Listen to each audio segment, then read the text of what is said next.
Hello friends, नवधारा studies के YouTube channel पर आपका स्वागत है। जैसा कि एक सीरीज लेकर आया था करंट अफेयर्स की, नेशनल लेवल करंट अफेयर्स की आगामी एग्ज़ामों के लिए, तो उसमें मैंने जुलाई के 3 सप्ताह का पहले करा दिया था। ये चौथे वीक का है, मीन्स ये मैं 23 जुलाई से 31 जुलाई तक है। तो ये आपका 4 वीडियो में पूरे जुलाई का ख़त्म हो जाएगा। ठीक है, तो ये 4th पार्ट है। अगर आप पीछे जुलाई का देखना है तो आप प्लेलिस्ट में जाकर के देख लीजिएगा। ठीक है, तो आइए शुरू करते हैं जुलाई का लास्ट वीक। ठीक है, तो देखिए पहला है, सिंगापुर के शोधकर्ताओं ने 14 पैर वाले विशाल समुद्री कॉकरोच की खोज की। देखिए वहाँ पास क्या किया था कि एक बहुत सारे समुद्री जीवों को पकड़ा गया था शोध के लिए। तो उसमें से एक उन्होंने एक अजीब सा पाया कि एक समुद्री कॉकरोच है जिसके 14 पैर हैं और उसकी जो उसका जो साइज़ था वो बहुत बड़ा था। ठीक है, तो ये कहाँ पाया गया है? सिंगापुर का शोधकर्ता है और पाया गया है इंडोनेशिया में। ठीक है, इसके बाद नेक्स्ट देखिए कि भारत के किस राज्य में पीला कछुआ पाया गया है। अभी हाल ही में देखिए क्या किया गया, उड़ीसा में एक कृषक ने दुर्लभ पीला कछुआ, क्या है, पीला कछुआ पाया है। कहाँ गया? उड़ीसा में। ठीक है, तो ये क्वेश्चन पूछ देगा कि अभी कहाँ देखा गया पीला कछुआ, तो हो जाएगा उड़ीसा राज्य। ठीक है, उसके बाद नेक्स्ट देखिए, डीआरडीओ ने भारतीय सेना में सटीक निगरानी के लिए ड्रोन विकसित किया जिसका नाम क्या है? भारत। ठीक है, भारत नाम का ड्रोन अभी विकसित किया है डीआरडीओ ने। ये भारतीय सेना इसका इस्तेमाल करेगी। देखिए क्या है कि अभी इंडिया का चाइना के साथ जो बॉर्डर पे चल रहा है इशू, उससे क्या है कि इसको निगरानी करने में और सहायता मिले, इसलिए डीआरडीओ ने ये एक ड्रोन दिया है। इस ड्रोन की खासियत ये है कि पहला तो ये मेड इन इंडिया है। ठीक है, तो पहला ये हो गया मेड इन इंडिया। उसके बाद क्या है इसकी खासियत कि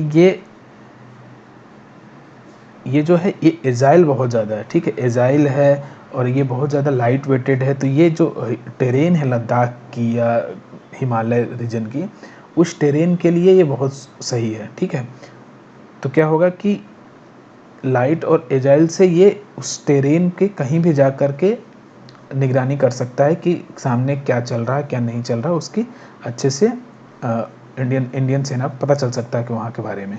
ठीक है, और इसकी और ख़ासियत है कि ये एक्सट्रीमली कोल्ड वेदर, देखिए वहाँ का लद्दाख का या अगर हिमालय रीजन का देखेंगे तो वो बहुत कोल्ड वेदर में आते हैं। ठीक है, तो ये एक्सट्रीमली कोल्ड वेदर में भी वो प्रॉपर वर्क करेगा। ठीक है, तो इसको याद रखिएगा कि भारत नाम से ड्रोन डीआरडीओ ने विकसित किया है। उसके बाद नेक्स्ट देखिए कि आरोग्य श्री स्वास्थ्य योजना किस सरकार ने शुरू की है। तो देखिए ये आंध्र प्रदेश सरकार ने इसका शुरुआत किया है। क्या है कि आरोग्य श्री स्वास्थ्य योजना तो पहले से चली आ रही है। ये एक तरह की free health system health facility है। लेकिन अभी क्या है, कोविड-19 में क्या किया गया है कि जो कोविड-19 का इलाज होगा, तो गवर्नमेंट ने कहा जो कोविड-19 का इलाज है वो भी इसके अंदर आ जाएगा। मीन्स ये जो आरोग्य श्री स्वास्थ्य योजना है, इसके अंदर कोविड-19 के पेशेंट्स का इलाज हो सकता है। ठीक है, तो उनका फ्री हेल्थ सुविधा मिल जाएगी। ठीक है, उसके बाद नेक्स्ट देखिए, भारत का पहला नंबरलेस कार्ड लॉन्च किया है फैमपे ने। देखिए फैमपे क्या है, ये अभी एक टीनेजर्स के लिए न्यू बैंकिंग शुरू किया है फैमपे ने। उसमें इन्होंने एक फैम कार्ड सुविधा दी है टीनेजर्स के लिए। टीनेजर्स को कार्ड देना एक रिस्की काम होता है, तो इसलिए वो यूज़ कर पाएँ, उनके वो यूज़ करें ये नंबरलेस कार्ड, जो कि थोड़ा सिक्योर है, क्योंकि इसमें नंबर नहीं रहेंगे, इसमें फॉर्जरी के चांस कम हो जाते हैं। ठीक है, फ्रॉड होने के चांस कम होते हैं। और ये जो रुपे इंडिया का जो पेमेंट का गेटवे है, इस रुपे वाले में ये रुपे के जहाँ जहाँ मर्चेंडाइज होंगे वहाँ वहाँ ये ऑल ओवर इंडिया एक्सेप्टेबल है। ठीक है, तो इसका मतलब है कि अगर कोई टीनेजर है उसको बैंकिंग की सुविधाएं चाहिए होंगी, तो वो इस कार्ड को ले सकता है और ये सिक्योर है। और कार्डों से या तो अभी क्या था कि टीनेजर्स को या तो गार्जियंस के लेने पड़ते थे एटीएम, तो वही क्या था कि रिस्क था, तो इसीलिए इन्होंने क्या किया, कार्डलेस नंबर चलाया है फैमपे में। ये टीनेजर्स के लिए है। ठीक है, उसके बाद देखिए, भारत ने आपातकालीन चिकित्सा सेवा शुरू की है मालदीव के साथ। मालदीव के साथ क्या किया है कि ये फाइनेंस इंडिया के द्वारा किया गया है। इसमें 20 मिलियन डॉलर रखा गया है जिससे कि सहायता मिल सके विशेषतर मालदीव के लोगों को। अगर किसी चिकित्सा के अगर इमरजेंसी सेवाएं लेनी है, इमरजेंसी चिकित्सा की, जैसे कोविड-19 सिचुएशन है तो इस समय या बाद में कोई और भी चीज़ आती हैं तो इसमें ये सहायता होगी। ठीक है, तो याद रखिएगा मालदीव के साथ भारत का है 20, अगर ये पूछे तो 20 मिलियन यूएस डॉलर का है। ठीक है, उसके बाद नेक्स्ट देखिए, दुनिया की पहली ऑनलाइन, ठीक है, क्या बोल रहा है कि पहली ऑनलाइन तीर्थ यात्रा है। तो पहली ऑनलाइन तीर्थ यात्रा की अगर हम बात करें तो कहाँ शुरू हुई है? फ्रांस का एक चर्च है लूडर्स रोमन कैथोलिक तीर्थस्थल, यहाँ इन्होंने ऑनलाइन सुविधाएं दी हैं ताकि आप घर बैठे ही अपना जो भी धार्मिक काम है वो कर सकते हैं। ये देखिए, ये सेकेंड मोस्ट पॉपुलस प्लेस है फ्रांस में, तो फ्रांस के लिए बहुत बड़ी बात थी, इसलिए इन्होंने ऑनलाइन तीर्थ यात्रा किया कराई है। ठीक है, घर बैठे ही।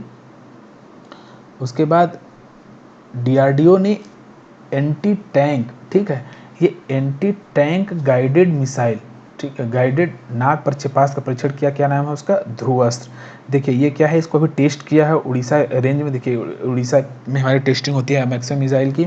उसके बाद क्या है, ये क्या है कि ये एडवांस हेलीकॉप्टर होते हैं, इससे इसको छोड़ा जा सकता है। देखिए याद रखिए, ये एंटी टैंक है, मतलब कि जो दुश्मन का जो टैंक होगा, ठीक है, उस टैंक को ध्वस्त करने का ये काम करेगा।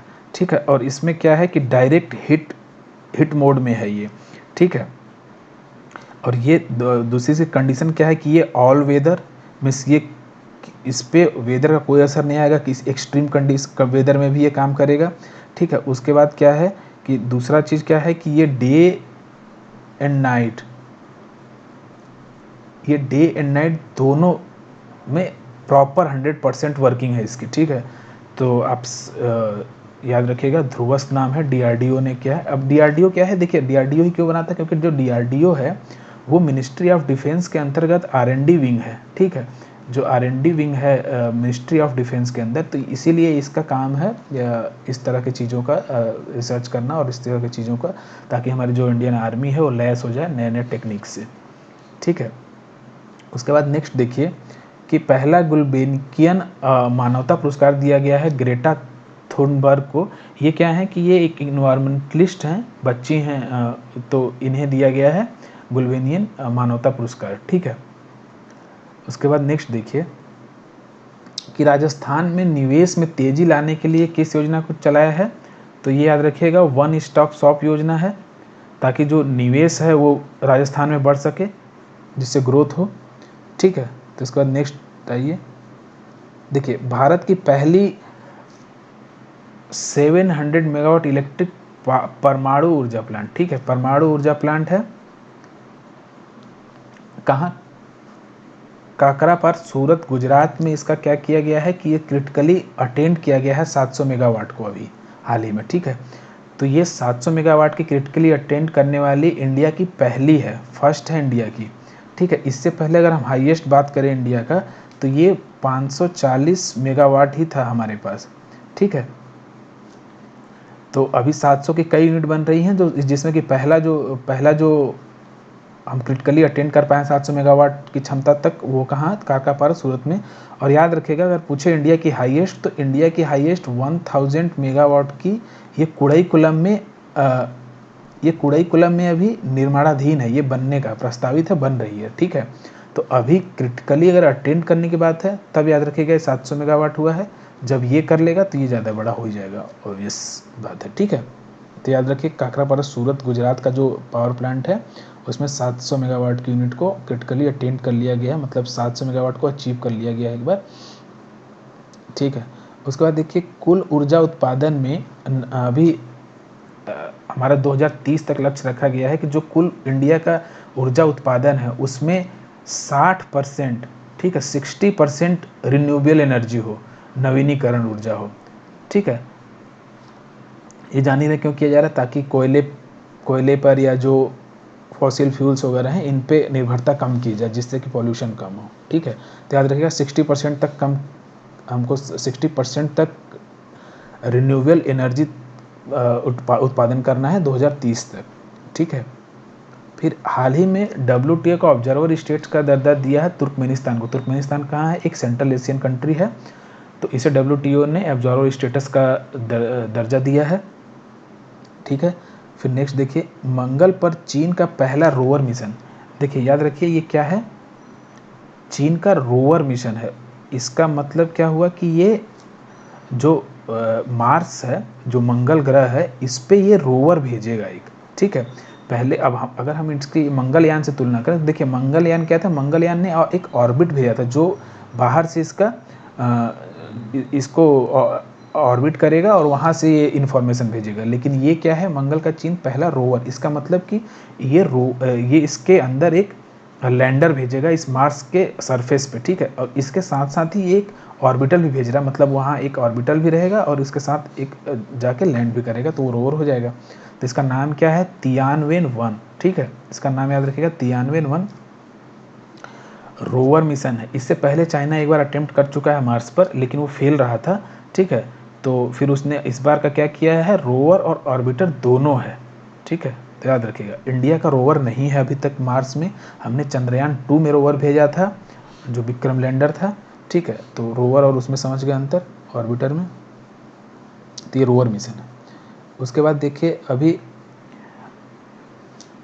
हाल ही में जो ये वर्ल्ड लीग्स फोरम है, ये क्या होता है कि फुटबॉल की जो भी बड़ी स्पोर्ट्स लीग हैं, जैसे आपका मान लीजिए प्रीमियर लीग हुआ, ला लीगा हुआ, बुंडेसलीगा हुआ, तो ये सब इस वर्ल्ड लीग फोरम का पार्ट है। तो अभी हाल ही में जो इंडियन सुपर लीग है, इसने ज्वाइन किया है इस वर्ल्ड लीग फोरम को। देखिए ISL क्या है? पहले इंडिया में फुटबॉल होती थी आई लीग, ठीक है। आई लीग अभी भी चलता है, बट क्या हुआ कि 2014 में ISL बनाया गया, जैसे फ्रेंचाइजी बेस्ड IPL है, उसी के तर्ज पे ISL बनाया गया। इसमें भी कई टीमें हैं, ठीक है। अभी इंडिया की टॉप टियर के अगर हम बोले फुटबॉल प्रीमियर टूर्नामेंट, तो ये ISL है, ठीक है। तो ये किसको ज्वाइन किया? वर्ल्ड लीग्स फोरम को। ये याद रखिएगा, ये एशिया की 7वीं है, ठीक है। एशिया की 7th टूर्नामेंट है जो वर्ल्ड लीग फोरम का पार्ट बनी है। और साउथ एशिया का बात करें अगर हम, साउथ एशिया की, तो साउथ एशिया की ये पहली लीग है, ठीक है, फर्स्ट लीग है। तो याद रखिएगा, साउथ एशिया की पहली, एशिया की 7वीं, जिन्होंने वर्ल्ड लीग फोरम को ज्वाइन किया फुटबॉल में, ठीक है। फुटबॉल का क्षेत्र है। उसके बाद देखिए, नौसेना के सबसे बड़े सौर, याद रखिएगा ये नौसेना का सबसे बड़ा सौर संयंत्र है, ठीक है। तो इसका उद्घाटन, ये 3 मेगावाट क्षमता का है। इसको कहाँ उसका उद्घाटन किया गया है? तो INA एजीमाला, केरल में, ठीक है। तो केरल में इसका उद्घाटन किया गया है। ये सौर से चले, ये सौर 3 मेगावाट के कैपेसिटी का है, ठीक है। और देखिए, गंगा और गोदावरी नदियों में सीवेज जल, ठीक है, जो भी सीवेज आके मिलता है, जिसकी नदियाँ क्यों पॉल्यूटेड होती हैं? क्योंकि सीवेज जल उसमें आकर मिल जाता है उस नदियों में। तो ये जो सीवेज जल है, इसको शुद्ध करने के लिए किसकी भागीदारी हुई है? इंडिया ने EU के साथ, ठीक है। इंडिया ने EU के साथ स्प्रिंग योजना में क्या करते हैं हम? टेक्निक मेथड से हम क्या करते हैं कि जो गंदगियां हैं उसको दूर करने की बात करते हैं, या जो बैक्टीरिया वगैरह है उसको ख़त्म करने की बात करते हैं। तो ये क्या है कि ये जो जैसे अगर गंगा की हम बात करें स्पेशली, तो IIT BHU को ये दिया गया है कि ये रिसर्च करे। तो इन्होंने कई जगहों पे, जैसे जो नदियाँ 80 या वरुणा नदियाँ जो गंगा में आकर मिलती हैं, उस पर इन्होंने शुरू भी कर दिया। तो बायोटेक्निक के माध्यम से सीवेज का जो जल है, सीवेज का जो गंदा पानी है, उसको हमको शुद्ध करना है, ताकि जब वो गंगा में जाए तो वो पानी शुद्ध जाए, ना कि एक पॉल्यूटेड वाटर जाए, ठीक है। तो याद रखिएगा, भारत और यूरोप का है स्प्रिंग योजना। इस स्प्रिंग योजना का मेन है कि बायोटेक्निक के माध्यम से किसी चीज़ को शुद्ध करने की बात करते हैं, ठीक है। अब देखिए, 3D प्रिंटेड एयरक्राफ्ट इंजन का सफल परीक्षण किया है किसने? रूस ने। तो 3D माध्यम से प्रिंट करके एक एयरक्राफ्ट इंजन को इन्होंने चला लिया है। सफल परीक्षण का मतलब है कि वो सक्सेसफुली टेक ऑफ किया, उसके बाद फ्लाइट किया, उसके बाद लैंड किया। तो ये क्या होगा? इससे क्या होगा कि अगर ये सक्सेसफुल होता है, क्योंकि देखिए प्रिंटिंग मेथड हो गया, तो प्रिंटिंग मेथड से क्या होगा, सब चीज़ आसान हो जाएंगी। देखिए इसका जो प्रोडक्ट टाइम है उन्होंने बोला है कि 20 गुना इसमें टाइम में बचत होगी, कि तुरंत हो जाएगा। उसका इसका जो प्रोडक्शन कॉस्ट है प्रोडक्शन का, वो हाफ हो जाएगा। ठीक है, तो ये फ़ायदे हो जाएंगे जब ये 3D टेक्निक से एयरक्राफ्ट इंजन बनना शुरू होंगे। तो याद रखिएगा रसिया ने इसको सफल परीक्षण कर लिया है। ठीक है, अभी हाल ही में सिंगापुर में क्या मिला है, भारतीय मूल की नर्स हैं एक कला नारायण स्वामी, इनको राष्ट्रपति सम्मान दिया गया। ठीक है, कला नारायण स्वामी क्या दिया गया, राष्ट्रपति सम्मान। अब ये क्या है, नर्स हैं, इन्होंने अभी आपको पता है कोविड-19 समय चल रहा है तो इन्होंने और भी अच्छा काम किया। याद रखिएगा ये भारतीय नहीं है, भारतीय मूल की हैं। ठीक है, तो नाम कला नारायण स्वामी है। उसके बाद अभी हाल ही में एको जनरल इंश्योरेंस के साथ बीमा, वाहन बीमा लॉन्च किया। ठीक है, जो व्हीकल का इंश्योरेंस होता है किसने, अमेजन पे ने। ठीक है, उसके बाद देखिए एक एस्ट्रोस मिशन है, ये किससे रिलेटेड है, तो ये नासा का है। ठीक है, इसमें ये क्या करेंगे, ये कहाँ है, अंटार्कटिका में होगा, अंटार्कटिका में। इसमें ये लोग क्या करेंगे कि एक फुटबॉल के स्टेडियम के साइज का एक बैलून है, ये इसमें छोड़ा जाएगा। और इसका काम क्या होगा कि ये वहाँ का जो वेदर है या जो मौसम है या जो एयर करंट, अगर हम बात करें अगर स्पेसिफिक, तो एयर करंट इसकी स्टडी करे अंटार्कटिका के ऊपर। ठीक है, तो स्टेडियम साइड का एक बैलून टाइप का एक छोड़ा जाएगा जो कि एयर करंट को स्टडी करेगा, अंटार्कटिका के ऊपर है। और इसका लॉन्चिंग का डेट जो अभी रखा गया है वो दिसंबर 2023 रखा है। ठीक है, तो याद रखिएगा नासा का एस्ट्रोस मिशन है, अंटार्कटिका से रिलेटेड है। काम क्या करना है, इसका एयर करंट वेदर सिस्टम को वहाँ पर स्टडी करना है। और कब करेगा, तो ये दिसंबर 2023 में। ठीक है, अब नेक्स्ट देखिए, कोविड-19 मानदंडों के उल्लंघन पर 2 साल की सजा और 1 लाख जुर्माना लगाने की घोषणा झारखंड सरकार ने किया है। तो देखिए यह अपने तरीके का अनोखा है कि इतनी कड़ी सजा, अगर कोविड-19 गवर्नमेंट ने कुछ दिया है गाइडलाइन, तो अगर उसको आप फॉलो नहीं करेंगे तो क्या हो सकता है, 2 साल की सज़ा। ठीक है, और 1 लाख रुपए का जुर्माना भी। ठीक है, इसलिए उल्लंघन ताकि ना हो और इसका स्प्रेड ना हो, इसलिए झारखंड सरकार लेकर आई है, याद रखिएगा। उसके बाद भारत ने WHO के एंटी टीबी प्रोग्राम, क्या है, एंटी टीबी प्रोग्राम के तहत किस देश को 1 मिलियन USD की चिकित्सा की है, तो नॉर्थ कोरिया। देखिए नॉर्थ कोरिया के ऊपर बहुत सारे प्रतिबंध लगे हुए हैं, इसके बावजूद अगर इंडिया सहायता दिया है तो क्या है कि यूनाइटेड नेशन जो सिक्योरिटी काउंसिल है उसमें जो WHO के लिए जो हेल्थ रिलेटेड सहायता है वो अलाउड है। ठीक है, तो इसी के तहत इंडिया ने नॉर्थ कोरिया को सहायता की है एंटी टीबी प्रोग्राम को, ताकि वहाँ पर टीबी को एलिमिनेट किया जा सके। ठीक है, याद रखिएगा anti TB programme North Korea. ठीक है, डबल स्टैक कंटेनर चलाने के लिए विद्युतीकरण रेल सुरंग बनाया गया है भारत में। देखिए ये सोहना में बनाया जा रहा है, पहला चीज़। दूसरा चीज़ कि ये वर्ल्ड का पहला डबल स्टैक कंटेनर है, वर्ल्ड फर्स्ट है। ठीक है, ये वर्ल्ड फर्स्ट मतलब क्या होगा कि जैसे मान लीजिए अगर हम देखते हैं, अगर हम कंटेनर अगर देखें ट्रेनों में चलते हुए, तो ये एक कंटेनर ऐसे आता है ट्रेन के ऊपर, लेकिन इसमें क्या है, डबल लगे रहेंगे। ठीक है, तो डबल स्टैक कंटेनर एक साथ, तो ये क्या है, सुरंग के द्वारा जाएंगे। ये अरावली में जो अरावली की पहाड़ों को खोद कर इसको पार कराया जा रहा है। तो ये याद रखिएगा सोहना में पड़ता है, ये हरियाणा में है।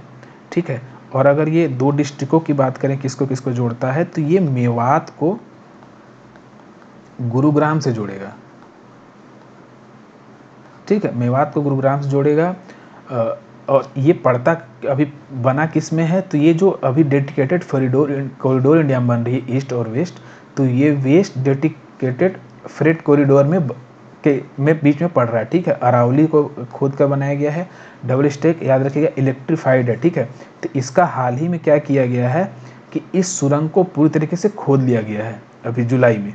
ठीक है, और ऐसा उम्मीद किया जा रहा है कि 1 साल के अंदर क्या है, इसको कंप्लीट कर लिया जाएगा इस प्रोजेक्ट को। ठीक है, तो याद रखिएगा वेस्ट डेडिकेटेड जो फ्रेट कॉरिडोर है उसके इस बीच में पड़ रहा है, डबल स्टैक इसकी क्षमता है। और अगर इसकी हम और अगर डिटेल में बात करें तो जो इसका डाया है वो डी शेप में है, क्योंकि जो ये मान लीजिए अगर ये है तो ये डी शेप में है, और इसका अगर हम क्रॉस सेक्शनल एरिया का बात करें तो वो 150 मीटर स्क्वायर का है। ठीक है, तो ये बहुत बड़ा है अपने आप में। तो वर्ल्ड का पहला जो डबल स्टैक विद्युतीकरण है, ठीक है, याद रखिएगा, सोहना में भारत। अभी हाल ही में हनी टेस्टिंग लैब का उद्घाटन किया गया है आनंद, गुजरात में। ठीक है, तो ये क्या है, नेशनल बी बोर्ड जो है हमारा, जो मधुमक्खियों का बोर्ड है, उसकी सहायता से जो डेयरी बोर्ड है उसने शुरू किया है। ठीक है, शुरू किया है डेयरी बोर्ड ने, सहायता किसके लिए है, बी बोर्ड की। तो हनी टेस्टिंग लैब कहाँ, आनंद, गुजरात में, याद रखिएगा। ठीक है, आरबीआई ने किस देश के साथ 400 मिलियन यूएस डॉलर की करेंसी स्वैप की सुविधा का हस्ताक्षर किया? तो ये श्रीलंका के साथ किया है। ये कब तक वैलिड रहेगा? तो ये है नवंबर 2022 तक वैलिड रहेगा। देखिए इसमें क्या होता है करेंसी स्वैप में, कि जैसे अभी कोविड-19 का समय चल रहा, तो हो सकता है कि जो विनिमय दर है या जो हमारा एक्सचेंज रेट है ये ऊपर नीचे हो, फ्लक्चुएशन इसमें ज़्यादा है। तो इस खतरे को कम करने के लिए क्या किया जाता है कि हम एक प्री डिटरमाइंड प्राइस पे हम इसको हस्ताक्षर कर लेते हैं, ताकि जो अगर अप्रिसिएशन या डिप्रिसिएशन हो तो उसका असर ना पड़े। ठीक है, तो ये करेंसी स्वैप किसके साथ, श्रीलंका के साथ, याद रखिएगा। अगर पूछता कितने रुपए का, तो 400 मिलियन डॉलर का है। और ये कब तक है, तो नवंबर 2022 तक है। ठीक है, उसके बाद देखिए अभी हाल ही में बहरीन के जो 4x400 की मिक्स रिले टीम थी, इसमें क्या होता है कि 2 मेल और 2 फीमेल धावक दौड़ते हैं। इसमें क्या हुआ है कि इसमें से एक को डोपिंग में दोषी पाया गया है। तो क्या हुआ कि इनकी जो गोल्ड मेडल मिली थी बहरीन को, वो उनसे छीन लिया गया है, और भारत जो कि उस प्रतियोगिता में रजत पदक के साथ था, उसे गोल्ड मेडल दे दिया गया है। ठीक है, तो याद रखिएगा गोल्ड मेडल कन्वर्ट हो गया है। 2018 एशियाई गेम्स में हुआ था ये, लेकिन अभी इसका डिसीजन आया क्योंकि डोपिंग का जो रिजल्ट आया अभी आया है, तो उसके वजह से क्या हुआ है कि उनका गोल्ड मेडल छीन लिया गया और इंडिया को गोल्ड मेडल मिल गया है। ठीक है, फिर देखिए अभी कृष्णा पोर्ट का अधिग्रहण किया है किसने, तो अडानी पोर्ट ने।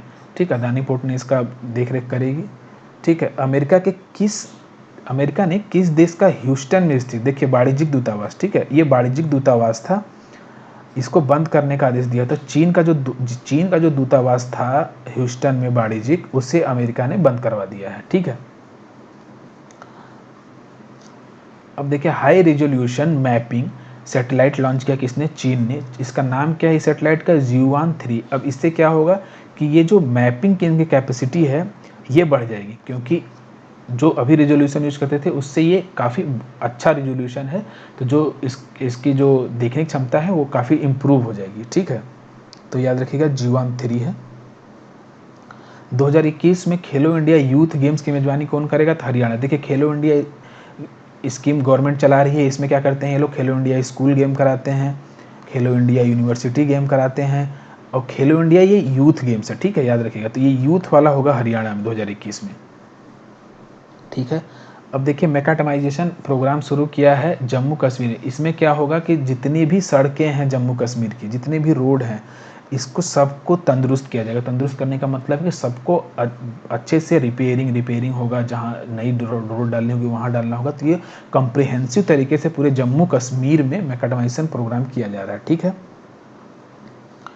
वन उत्पाद क्लस्टर बनाने की घोषणा किया है उड़ीसा गवर्नमेंट ने। इसमें क्या होगा कि देखिए क्या होता है कि फॉरेस्ट होती है, फॉरेस्ट कुछ चीज़ें हम प्राप्त कर सकते हैं, फल हो गया, कुछ पत्ते हो गए, कुछ टहनियाँ हो गई, तो इसे बोला जाता है वन उत्पाद। ठीक है, तो इसका फ़ायदा वहाँ के लोकल लोगों को हो, ताकि जिससे कि हमारा फॉरेस्ट भी बना रहे और लोकल लोगों के भी आय बढ़ सके। ठीक है, इसलिए यहाँ पास वन उत्पाद क्लस्टर बनाया है उड़ीसा ने। ठीक है, नेक्स्ट आइए, देखिए रोजगार बाजार नामक एक मुफ्त वेबसाइट बनाई है दिल्ली सरकार ने।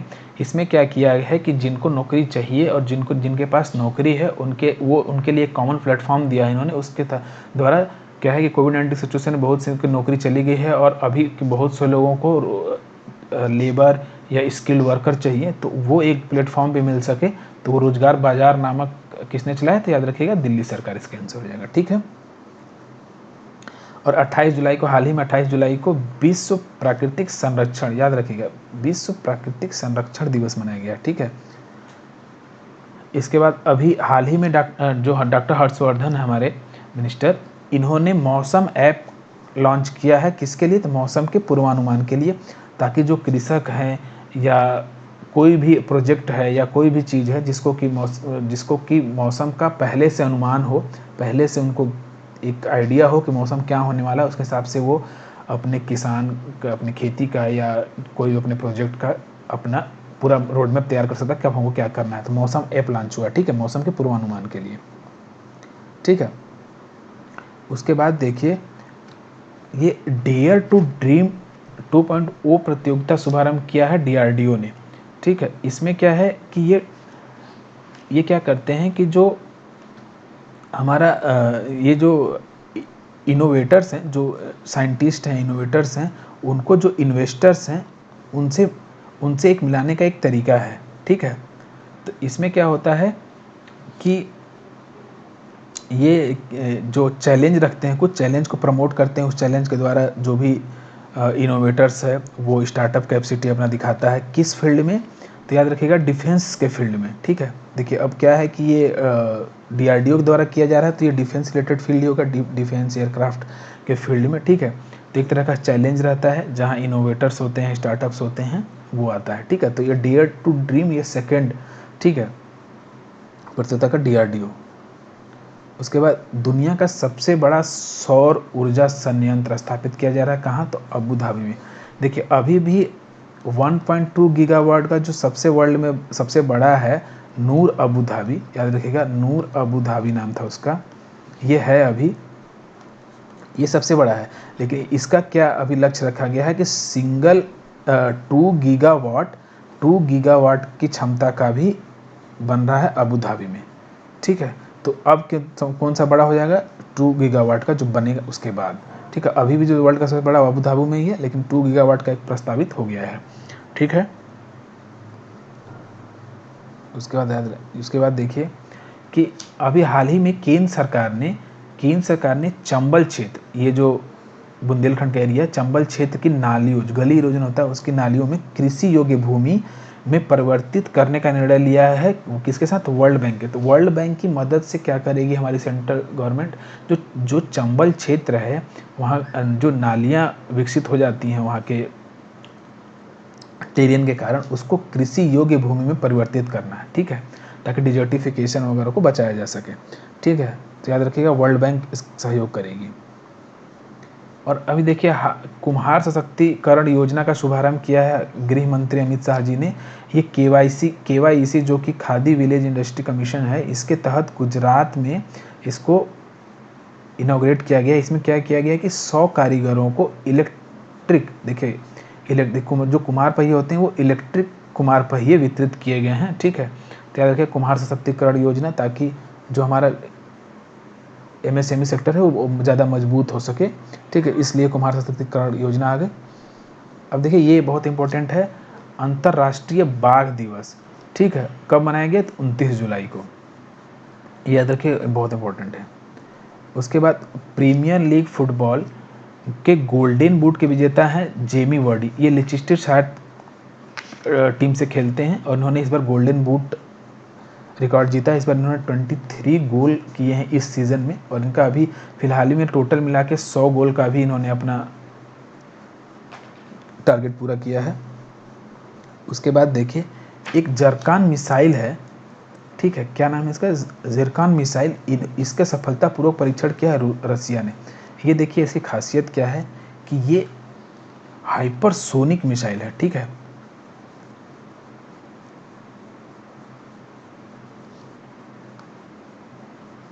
ये हाइपरसोनिक मिसाइल है, ठीक है, और ये 6 टाइम स्पीड ऑफ साउंड चलेगी। उसके बाद क्या है कि इसमें इन्होंने बोला है कि ये किसी भी क्षेत्र पे इस मिसाइल से अटैक कर सकते हैं। अगर किसी की पनडुब्बी है या कुछ भी है तो उसको टारगेट कर सकते हैं। और स्पीड तो आपको बता ही दिया इन्होंने। इस स्पीड में अगर हम एक कॉलम की बात करें तो इस स्पीड में कही है कि दुश्मन को डरने का भी मौका नहीं मिलेगा, मतलब कोई डर भी नहीं सकता। डर के लिए आपको थोड़ा टाइम लगना चाहिए, आपको सोच आनी चाहिए, तो ये इतने भी टाइम नहीं मिलेगा डरने का। रिएक्ट की तो बात ही छोड़िए, मतलब रिएक्ट तो आप कर ही नहीं सकते, ठीक है। तो नाम क्या है, जर्कन मिसाइल है, ये हाइपरसोनिक मिसाइल है, ठीक है। और इसको अभी हाल ही में अपने यहाँ रसिया ने परीक्षण किया है। अगर कहाँ किया है पूछे तो व्हाइट सी में, ठीक है, व्हाइट सी में इसका सफलतापूर्वक परीक्षण किया है, ठीक है। ये वर्ल्ड की सबसे धारदार मिसाइल मानी जा रही है, ठीक है। उसके बाद क्या है कि देखिए टिकटॉक अभी हाल ही में 5 महिलाओं को 2 साल की सज़ा दिया है मोरल ग्राउंड पर मिस्र में, ठीक है। उसके बाद जो नीति आयोग है, नीति आयोग देखिए एक जारी करता एस्पिरेशनल डिस्ट्रिक्ट बनाती है, उसमें ये रैंकिंग जारी करते हैं। ये 6 आधार पे उस हर जो भी एस्पिरेशनल डिस्ट्रिक्ट है उसकी तुलना करते हैं 6 आधार पर, उसके बाद रैंकिंग देखते हैं, उसमें रैंकिंग देते हैं। तो देखिए इस बार की जो फरवरी और जून, फेब से जून की जो रैंकिंग है उसमें ये जो बीजापुर डिस्ट्रिक्ट है छत्तीसगढ़ का, वो फर्स्ट नंबर रहा है। री भोई मेघालय का दूसरे नंबर पर रहा है, और बहराइच जो यूपी में डिस्ट्रिक्ट है वो थर्ड नंबर पर रहा है। याद रखिएगा फरवरी जून का ये आंकड़ा है, फरवरी जून का ये सर्वे है, उसमें बीजापुर फर्स्ट, री भोई। ये क्या करते हैं 6 पैरामीटर्स पर सभी डिस्ट्रिक्ट को देखते हैं, ठीक है। उसके बाद देखिए सीवर मैनहोल की सफाई के लिए बैंडीकूट नामक रोबोट तैनात किया है तो गुवाहाटी ने, ठीक है। गुवाहाटी ने क्या किया है, मैनहोल जो सीवर मैनहोल उसकी सफाई करने के लिए रोबोट तैनात किया, ठीक है। नाम क्या है, बैंडीकूट, ठीक है। भारत में रुके और भारत में पढ़ें, ये योजना लाई गई है ताकि लोग जो हायर स्टडी है वो इंडिया में ही करें, बाहर ना जाएं। इसके लिए एक कमेटी बनाई गई, उसके अध्यक्ष कौन है, डीपी सिंह। ये क्या है, यूजीसी के अध्यक्ष भी अभी यही हैं, ठीक है, तो इसको याद रखिएगा। उसके बाद देखिए कोविड-19 का मुकाबला करने के लिए एडीबी ने, जो एशियन डेवलपमेंट बैंक है, उसने $3 मिलियन की सहायता की है, किसको, भारत को, ठीक है, कोविड-19 से मुकाबला करने के लिए, याद रखिए एडीबी ने। उसके बाद ऑपरेशन लीजेंड चलाया है किसने, तो अमेरिका ने। इसमें क्या है, इसके माध्यम से ऑपरेशन लीजेंड्स का नाम क्यों रखा गया, तो एक लीजेंड नाम का बच्चा था, उसको गोली मार दी गई थी। अभी हाल ही में क्या हुआ है कि अमेरिका में एक ब्लैक के मरने के बाद एक बहुत बड़े लेवल पे वहाँ विरोध शुरू हो गया था, वायलेंट विरोध शुरू हो गया था, तो उसको उसी के क्रम में इस लड़के की भी मौत हो गई। तो अभी क्या किया है, ऑपरेशन लीजेंड लॉन्च करने का मकसद ये है कि जो फेडरल पावर है यूएस में वो हावी हो जाए, ठीक है। तो इस फेडरल पावर को और ज़्यादा मजबूती ढंग से लागू किया जा सके यूएसए में, इसलिए ऑपरेशन लीजेंड चलाया गया है। और जो ये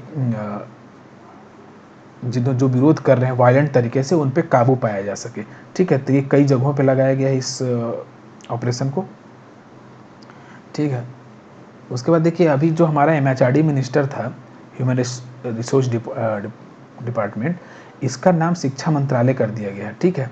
और इसी क्रम में अभी आप देखेंगे तो एक नई डेवलपमेंट ये आई है कि नेशनल एजुकेशन जो पॉलिसी था, फ्रेमवर्क था, इसमें 1986 से अभी चलता आ रहा था, इसके स्थान पर अभी नया एक मंजूरी मिला है नेशनल एजुकेशन पॉलिसी 2020 को, ठीक है। तो अब हमारे यहाँ ये लागू हो जाएगा, ठीक है। दो चीज़, एमएचआरडी का नाम बदल दिया गया है, शिक्षा मंत्रालय हो गया है, और जो नेप 1986 था उसके जगह पे नेप 2020 अब लागू होगा, ठीक है। भारत ने चिकित्सा और होम्योपैथिक, देखिए किसके, मेडिकल और होम्योपैथिक प्रणाली के लिए किसके साथ समझौता किया है, तो जिम्बाब्वे के साथ इन्होंने समझौता किया है, ठीक है। उसके बाद कुछ नियुक्तियां देखिए, तो एनएमडीसी के अध्यक्ष और प्रबंध निदेशक सुमित देव को बनाया गया है। आईओबी की एमडी और सीईओ पार्थ प्रतिम सेन गुप्ता को बनाया गया है। ट्यूनीशिया के नए, जैसे हमने बताया था, ट्यूनीशिया के जो फाक प्रधानमंत्री थे वो इस्तीफा दे दिए थे, तो हिचमे मेचीची को बनाया गया ट्यूनीशिया का नया प्रधानमंत्री। और एमपी के राज्यपाल जो अभी राज्यपाल थे लालजी टंडन, उनका मृत्यु हो जाने के बाद अभी आनंदी पटेल जो उत्तर प्रदेश की राज्यपाल थी, उन्हीं को मध्य प्रदेश का राज्यपाल नियुक्त कर दिया गया, ठीक है। तो आनंदीबेन पटेल याद रखिए। इसके बाद अभी कुछ निधन हुए हैं। जुआन मार्से, ये उपन्यासकार थे। फिर एनी रोज, ये गायिका थी। ये विजय मोहंती अभिनेता थे, ठीक है। फिर उमला शंकर एक बेहद फेमस कोरियोग्राफर थी, इनका भी हाल ही में निधन हो गया है। और बेंजामिन मकपा ये तंजानिया के पूर्व राष्ट्रपति थे, ठीक है। तो इनका भी निधन हो गया है। उसके बाद देखिए तीन बहुत इंपॉर्टेंट बुक हैं। देखिए तीनों बहुत इंपॉर्टेंट है। पहला है कि द पैंडेमिक सेंचुरी, ये मार्क हॉनिंगबाउ ने दिया है। उसके बाद इन्होंने इस कोविड-19 के बारे में ज़्यादातर इसमें लिखा है। उसके बाद the Indian way strategy for an uncertain world, ये किसने लिखा है? एस जयशंकर, ये हमारे विदेश मंत्री हैं। तो इन्होंने एक बुक लिखा है, इसमें ये इंडियन स्ट्रेटजी और अनसर्टेन वर्ल्ड में बताया है। तो ये एक बुक आई है, देखिए याद रखिए बहुत इंपॉर्टेंट है। ये मिनिस्टर है हमारे, ठीक है, विदेश मंत्री ने लिखा है ये बुक। उसके बाद एक बुक का नाम है quest for restoring financial stability in India, ये कौन है? ये बीरल आचार्य, याद रखिएगा। ये डिप्टी गवर्नर थे आरबीआई के पूर्व, ठीक है। तो इन्होंने ये बुक लिखा है quest for restoring financial stability in India. ये तीनों बुक बहुत इंपॉर्टेंट है, याद रखिएगा। The pandemic century, the India way strategy for an uncertain and quest for restoring financial stability, ठीक है। तो इस हफ्ते के लिए इतना ही। अब मैं अगस्त का लेकर आऊँगा। तो आपका जुलाई का 4 वीडियो में complete one liner current affairs हो गया है, ठीक है। ठीक है, तो थैंक यू, पढ़ते रहिए। और अगर ये अच्छा लगे तो लाइक कीजिए, सब्सक्राइब कीजिए, शेयर कीजिए। और अगर इस वीडियो का पीडीएफ चाहिए तो हमारा टेलीग्राम चैनल ज्वाइन कीजिए। इस टेलीग्राम चैनल का लिंक नीचे डिस्क्रिप्शन बॉक्स में दिया है, ठीक है। तो आपको इसका पीडीएफ मिल जाएगा, ठीक है। थैंक यू, धन्यवाद, पढ़ते रहिए।